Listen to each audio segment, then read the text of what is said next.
We were mocking my husband at a neighborhood party, until he stood up and told me it's over forever.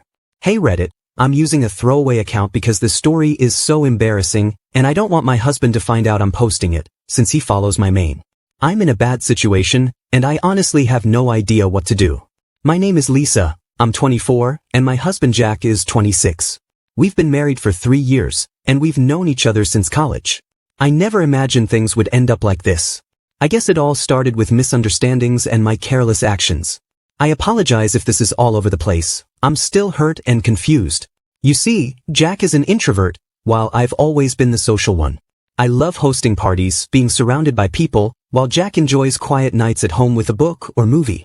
He's always been supportive of my social life, even though it's not his thing. But I pushed things too far, and now I regret everything. A bit of backstory. Jack has always been a bit of a pushover. I hate using that word, but it's the only one that fits. He's always bent over backwards to make me happy, doing everything he could to make our relationship work. I guess I underestimated him because of that. I assumed he'd never leave, that he loved me too much to stand up to me. Jack's the type of guy who'd get up early to bring me my favorite coffee, cancel his plans to be with me when I was down, and always prioritize me. He was kind, attentive, and eager to please. Over time, I started to take it for granted. I didn't realize how much effort he was putting into our relationship or how my behavior was impacting him. I began pulling away. Jack, wanting to keep me happy, agreed when I said I wanted to be a stay-at-home wife, even though we didn't have kids. He didn't hesitate, but I began slacking off, doing less around the house, expecting Jack to handle everything. After long days at work, he'd come home to a messy house and no dinner, yet he never complained. He just got to work, cooking, cleaning, doing it all. I started seeing him as weak, resenting him for always being so accommodating. I wanted someone stronger, someone who could challenge me, not someone who gave in to my every whim. I began hanging out with friends more, having fun while Jack stayed home. I mocked him behind his back, making jokes about him with my friends, who encouraged it. They said I deserved better, someone who could keep up with me. The more I distanced myself, the harder Jack tried to hold on. He'd surprise me with gifts, plan romantic dinners, and talk about our future, but I'd already checked out. I didn't want someone who idolized me. I wanted passion and excitement. Our relationship turned into a cycle, Jack trying to please me, and me pushing him away. I started flirting with other guys, enjoying the attention. Jack noticed, but he never said anything. He just kept trying harder to win me back, thinking his love would fix everything. As I lost respect for Jack, so did our friends. It wasn't just the jokes I made about him, it was the way I dismissed him in front of others, rolling my eyes at his attempts to contribute to conversations or ignoring him completely. Our friends followed my lead, treating Jack with less respect. They'd make jokes about him being whipped or too accommodating, but Jack, ever the peacemaker, would laugh it off, never showing his hurt. I'd see a flicker of pain in his eyes, but he'd quickly hide it with a smile, saying he was just glad I was happy. I didn't realize how much it was affecting him, how it was tearing down his self-worth. Jack's few remaining friends began distancing themselves from him, not understanding why he put up with me. They'd tell him he deserved better, that he needed to stand up for himself, but Jack would always defend me. He said I was just going through a phase, and that he loved me no matter what. The more he defended me, the weaker he appeared, and the more our friends and I lost respect for him. It became a cycle I didn't know how to break. I started hanging out with people who encouraged my behavior, telling me I could do better than Jack, that I should find someone more on my level. Jack, on the other hand, withdrew even more. He focused heavily on his work, taking on more projects and extra hours. He became quieter, more reserved, and avoided social events.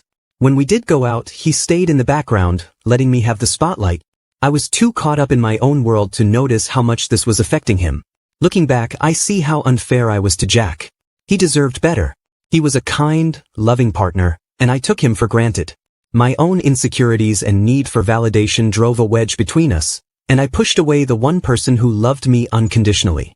There are so many moments where I disrespected Jack, and since I feel like venting, I'll share a few with you. Sorry if this gets long.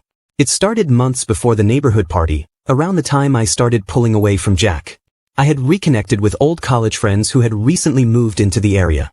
They were fun, carefree, and seemed to live the kind of life I thought I wanted. One Friday, my friend Tina invited me out for a girls' night. It was supposed to be just dinner, but it quickly turned into a night of bar hopping and dancing.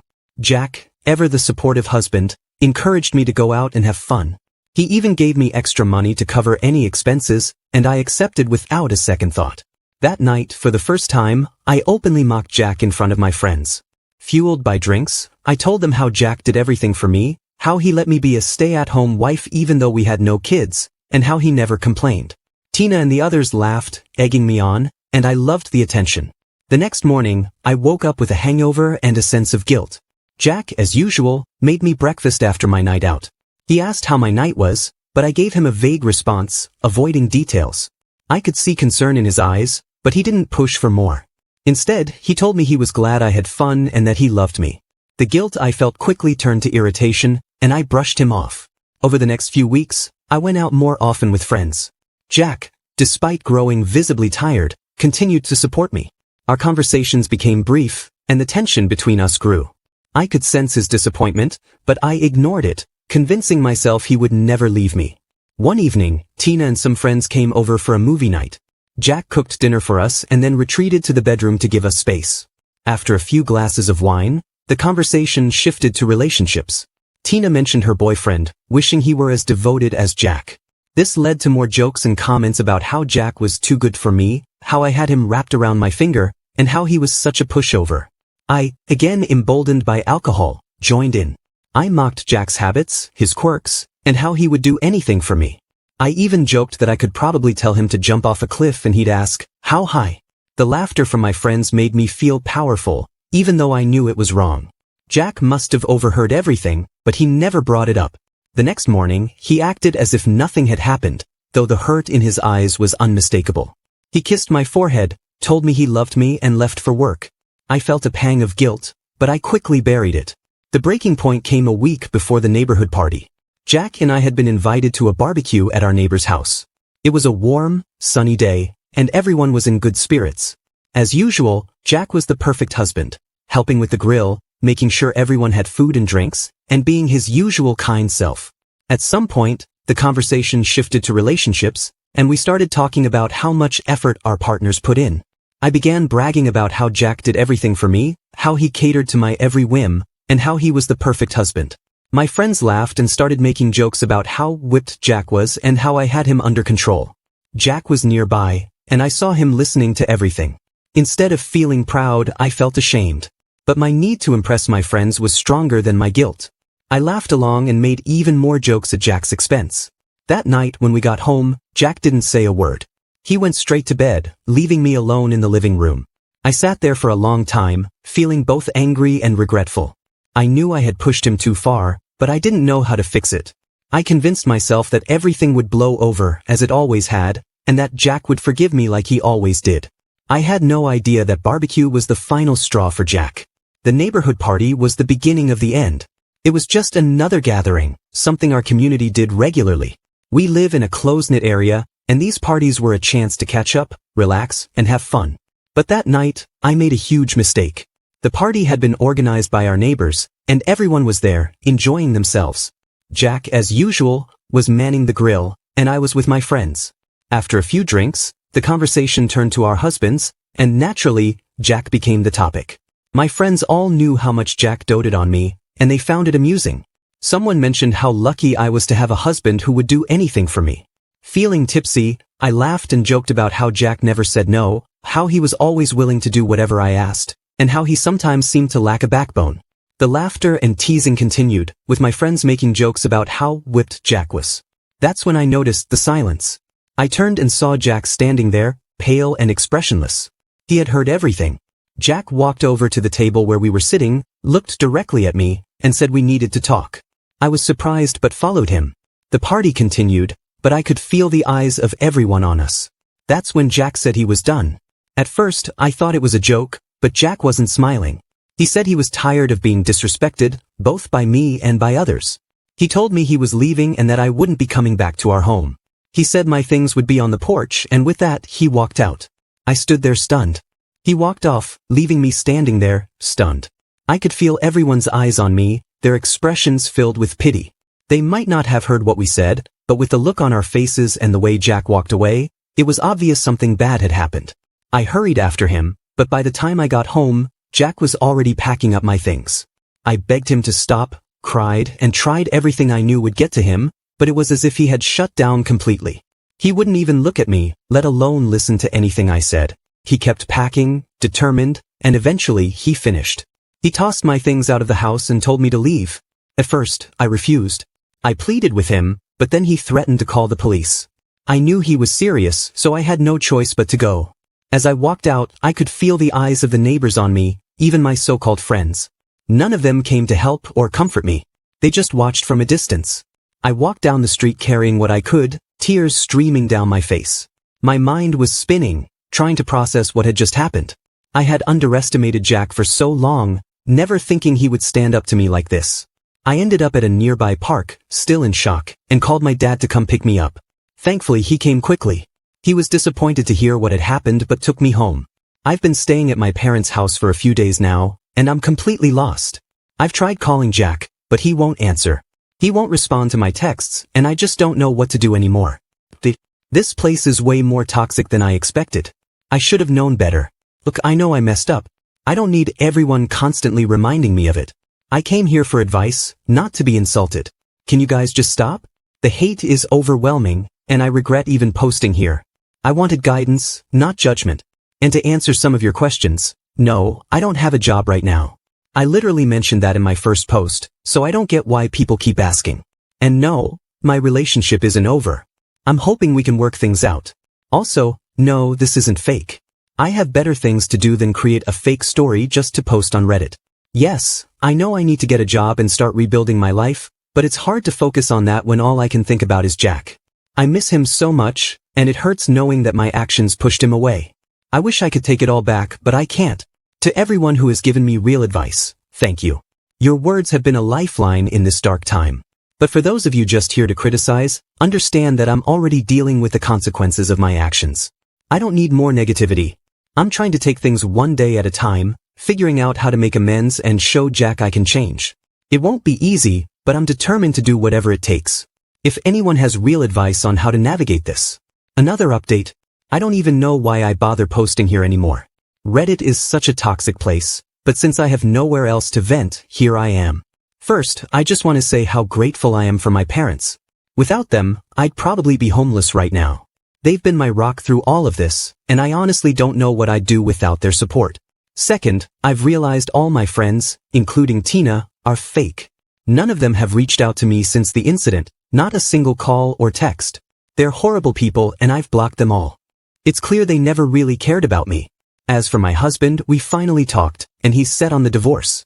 I know he'll regret it and miss me, but I'm going to give him what he wants. And when he comes back, I won't take him back. So yeah, that's where I am. Still trying to figure out my next steps. It's hard to think about the future when everything feels so uncertain. I've been applying for jobs, but nothing has come through yet. It's discouraging, but I'm trying to stay hopeful. I still can't believe how fast everything fell apart. One moment, I was on top of the world, surrounded by friends, and the next, I was alone, my life in ruins. It's a lot to process, and I'm struggling to come to terms with it.